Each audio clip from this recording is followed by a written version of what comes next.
And I just thought, you know, mixing my dance with photography in Bristol, how can we capture its pace, its diversity, the energy here? Because ever since I've come here, I've always felt like it was home. I felt like I could set my seeds here, and I always felt grounded, rooted. There's just a sense of belonging here for real, which has allowed me to, I guess, prosper. What's up?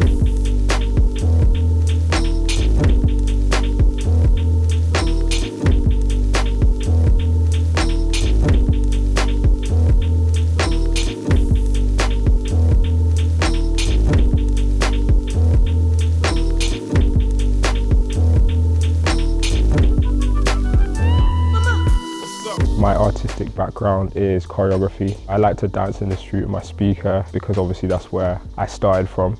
For me, it was just nothing else mattered. It was just us, and we had our own little world. It didn't matter where we were, but we always just happened to be at Millennium Square. It was just, you know, somewhere to go and actually chill with my friends, connect with people, no egos or anything. Just let your hair down and just express yourself.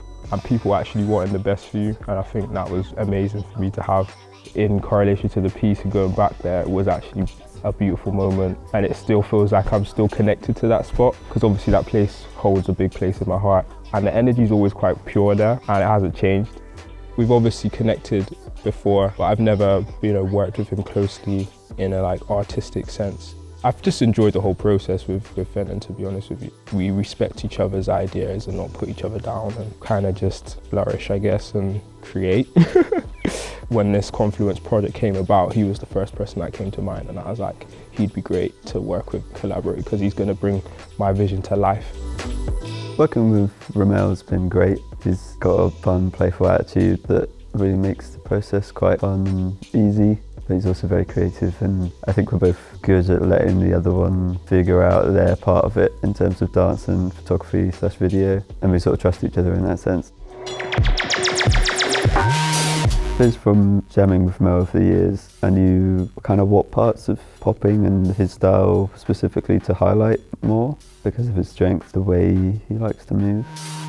The fluidity would represent belonging, and then like the stiff, stagnant movements would be like transition. When you're finding your roots somewhere, because you're like, oh, is this the place for me? And then as you know, the longer I stayed in Bristol, I become more fluid, and like actually this is where I belong, and I can actually, you know, let my wings go, and I can let my hair down and fully express. So the other places we've gone to is the Beacon, Trenchard Car Park. We've gone to the Plimp, been to Wapham Wharf, Lawrence Hill as well, which is where I grew up, and we've been to Troopers Hill. The idea is just to catch some iconic landmarks as well as hidden places. So obviously Bristol was kind of built on slavery, so I just wanted to like highlight those places. And then obviously the Beacon's changed as well from the Colston Hall to the Beacon, so I wanted to kind of tie that all in together.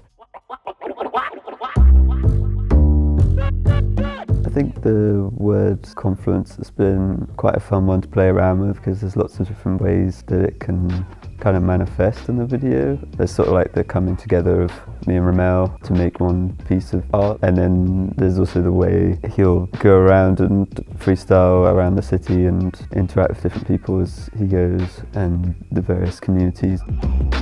I've been in Bristol a long time. When I moved away, every time I came back to Bristol, it just felt like I was meant to be here. And it was purely because of the pace, the people look you in your eyes, people say hello, people have time for you. So I'd like the audience to feel inspired. I want them to feel rejuvenated and feel like they can conquer the world. I want them to feel like they can feel comfortable in being themselves, and it's okay to be you, because that's what creates gold. So yeah, that's what I want them to feel.